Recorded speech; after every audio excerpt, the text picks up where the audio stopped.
किस पाप के कारण स्त्रियों का गर्भ गिर जाता है। मित्रों, आप सभी ने देखा होगा कि कुछ स्त्रियां गर्भवती तो होती हैं किंतु उनका बच्चा समय से पहले ही पैदा हो जाता है, जिससे उस बच्चे की मौत हो जाती है और कई स्त्रियों को तो मरा हुआ बच्चा पैदा होता है।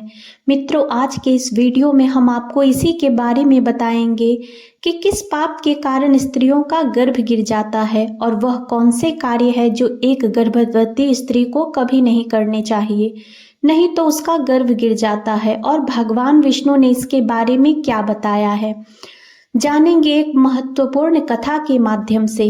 मित्रों, एक समय की बात है जब माता लक्ष्मी भगवान विष्णु से मिलने जाती है तो माता लक्ष्मी को देखकर भगवान विष्णु ने कहा, हे देवी, क्या बात है, आज आप अचानक मुझसे मिलने क्यों आई हैं। तब माता लक्ष्मी ने कहा, प्रभु, आज जब मैं पृथ्वी लोक पर भ्रमण कर रही थी तो मैंने देखा कि कुछ स्त्रियां गर्भवती तो होती है किंतु समय से पहले ही उनका गर्भ गिर जाता है। परंतु इसे देखकर मेरे मन में दो प्रश्न उठ रहे हैं और आज मैं आपसे उन्हीं दोनों प्रश्नों का उत्तर पूछने के लिए आई हूँ।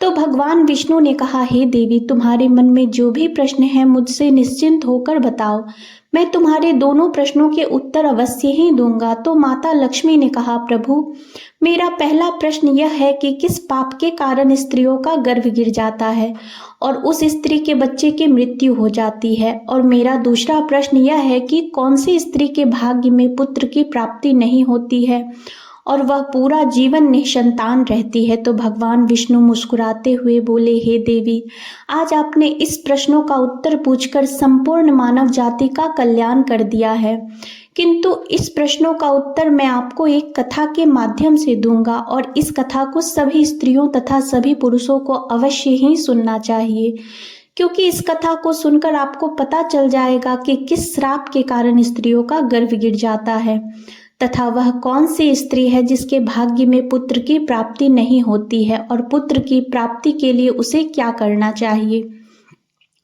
तो माता लक्ष्मी ने भगवान विष्णु से कहा, आप कथा सुनाइए प्रभु, मैं कथा को पूरा मन लगाकर अंत तक सुनूंगी।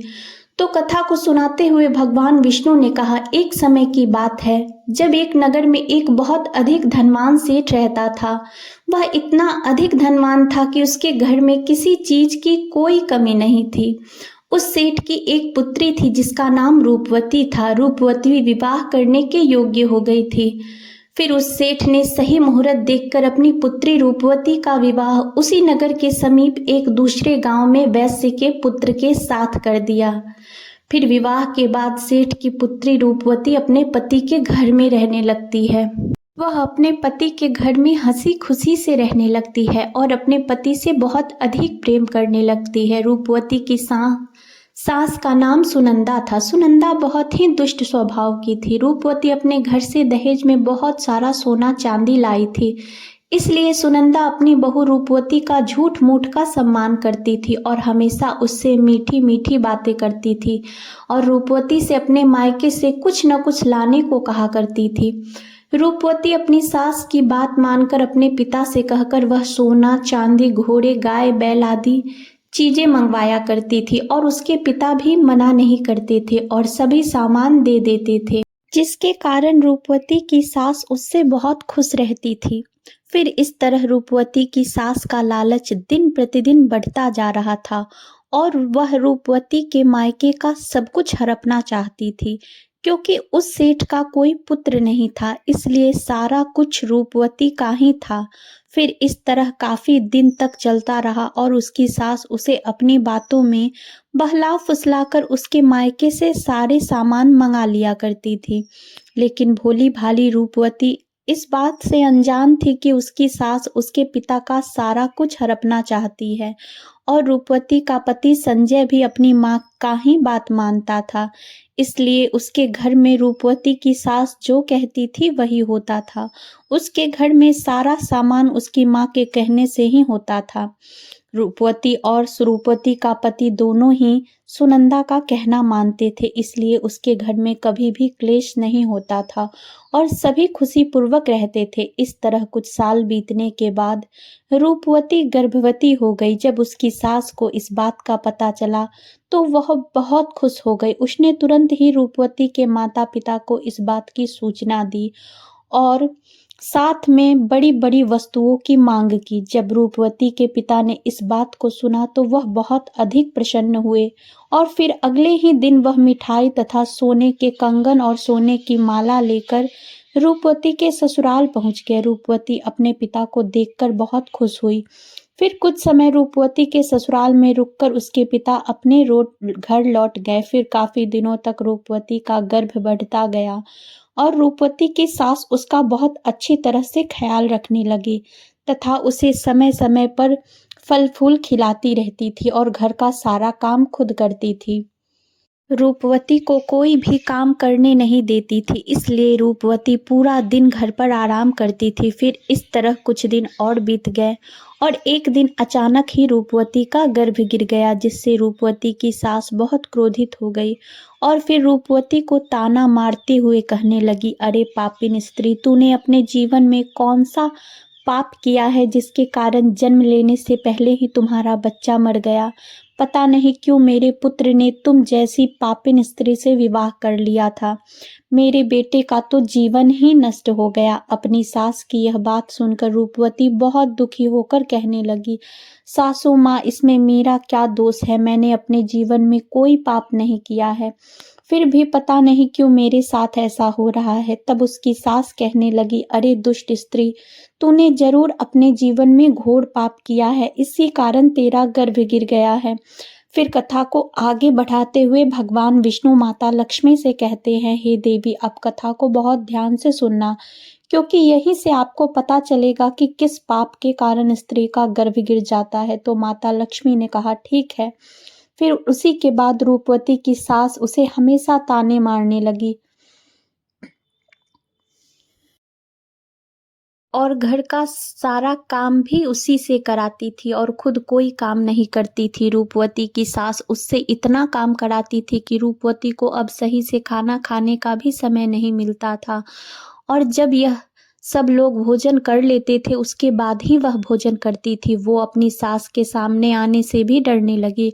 फिर इस तरह कुछ महीने और बीत जाने के बाद रूपवती दोबारा से गर्भवती हो गई, जिससे उसका पति बहुत प्रसन्न हुआ, लेकिन उसकी सास अभी तक उससे गुस्सा थी और जब रूपवती ने अपनी सास को यह बात बताई तो वो रूपवती से कहने लगी, एक बच्चे को तो खा गई हो, पता नहीं अब इस बच्चे को जीवित रखोगी या इसे भी उसी तरह खा जाओगी।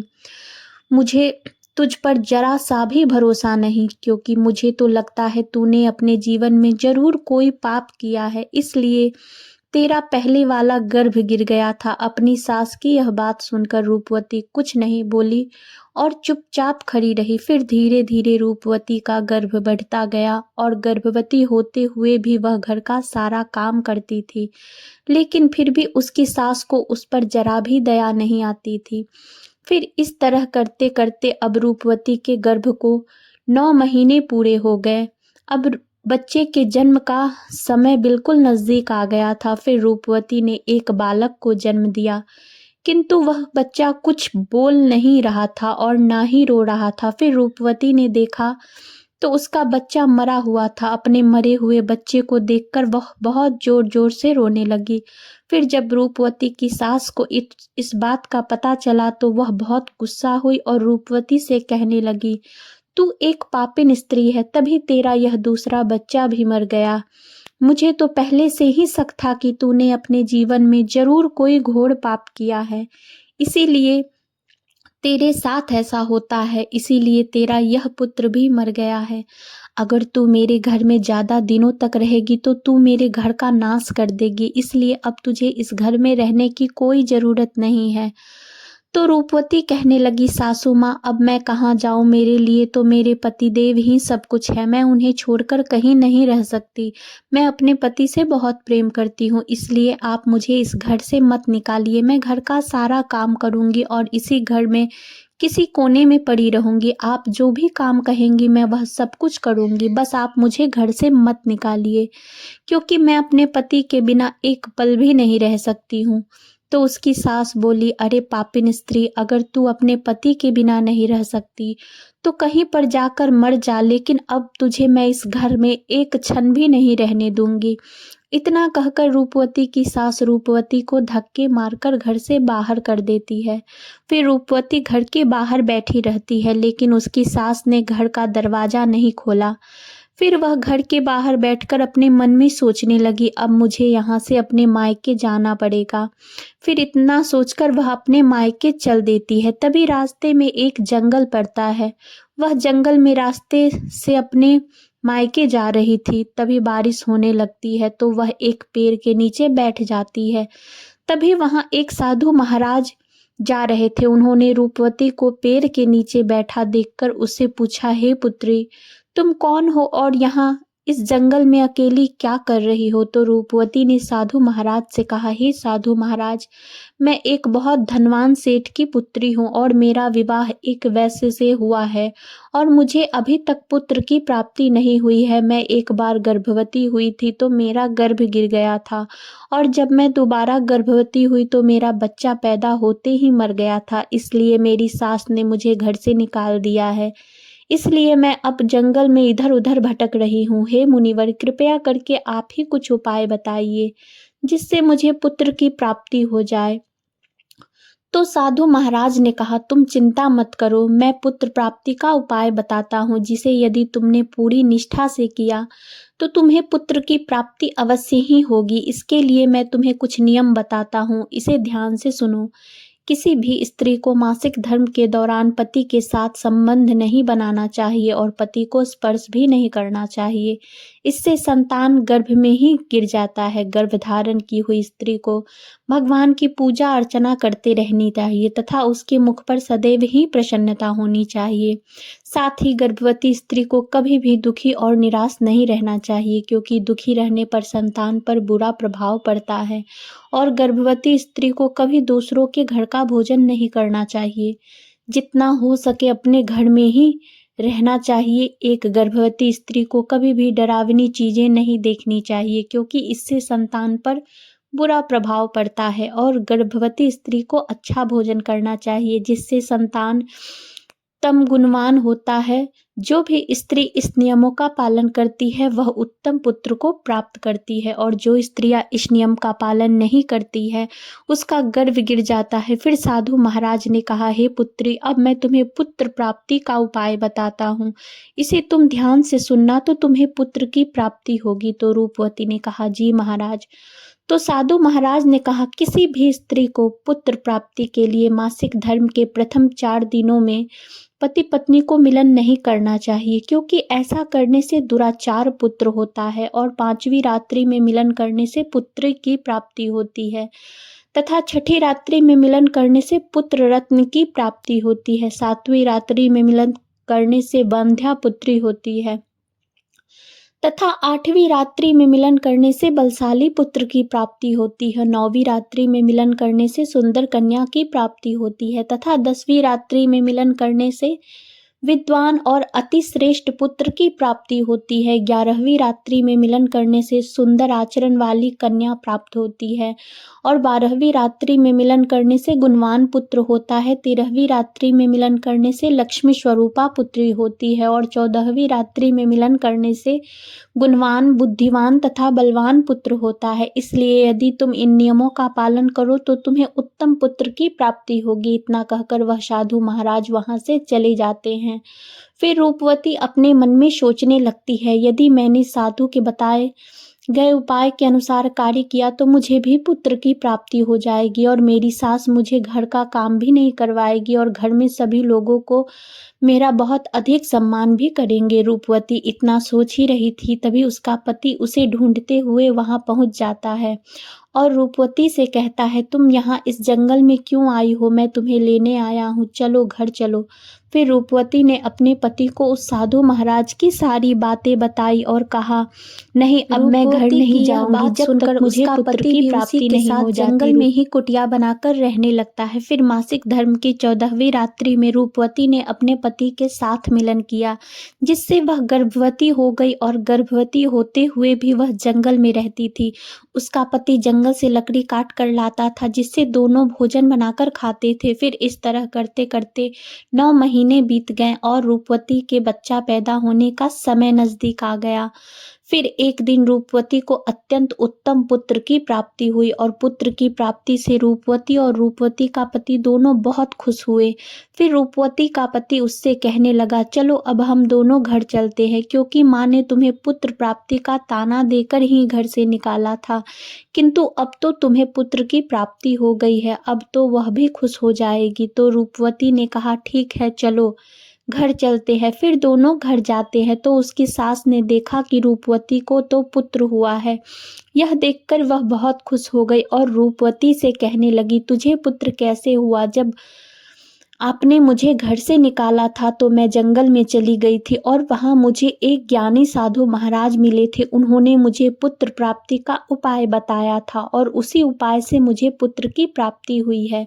तो उसकी सास उससे कहने लगी, इसका मतलब वह साधु महाराज बहुत अधिक ज्ञानी है। तब तो तुम्हें यह भी पता होगा कि हम लोग धनवान कैसे बन सकते हैं। इसीलिए अब मैं जंगल जाऊंगी और उनसे धनवान बनने का उपाय पूछ कर आऊंगी।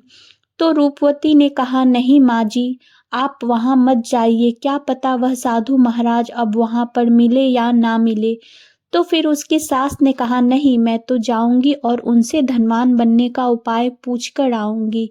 इतना कहकर उसकी सास उसी जंगल में पहुंच जाती है। तभी उसे एक शेर दिखाई देता है, तो वह शेर को देखकर डर जाती है। तभी शेर उसे खाने के लिए आगे बढ़ता है।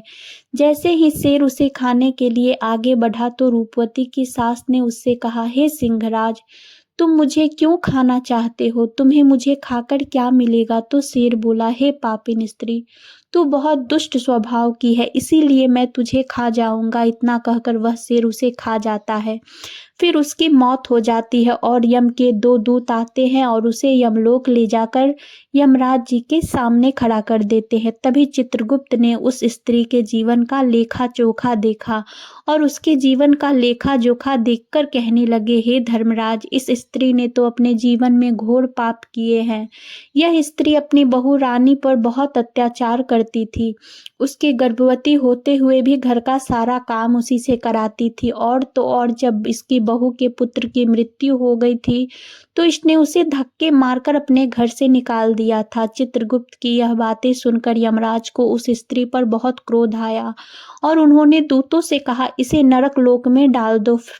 मित्रों, फिर कथा को आगे बताते हुए भगवान विष्णु माता लक्ष्मी से कहते हैं, हे देवी, इस प्रकार उसकी सास को उसके किए की सजा मिल गई और रूपवती ने गर्भधारण के नियमों का पालन किया, जिससे उसे उत्तम संतान की प्राप्ति हुई। इसी तरह कोई भी स्त्री यदि उस साधु द्वारा बताए गए बातों के अनुसार कार्य करेगी तो उसे भी पुत्र की प्राप्ति अवश्य होगी।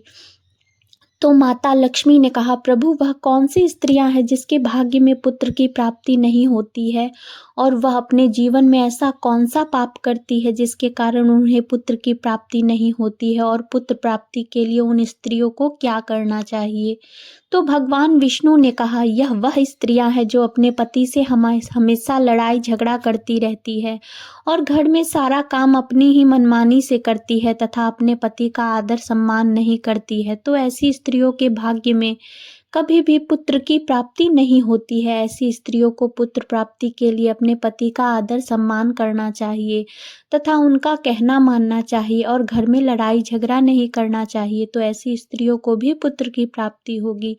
मित्रों, आपको यह कथा कैसी लगी हमें कमेंट में ज़रूर बताइएगा। जय श्री कृष्ण, राधे राधे।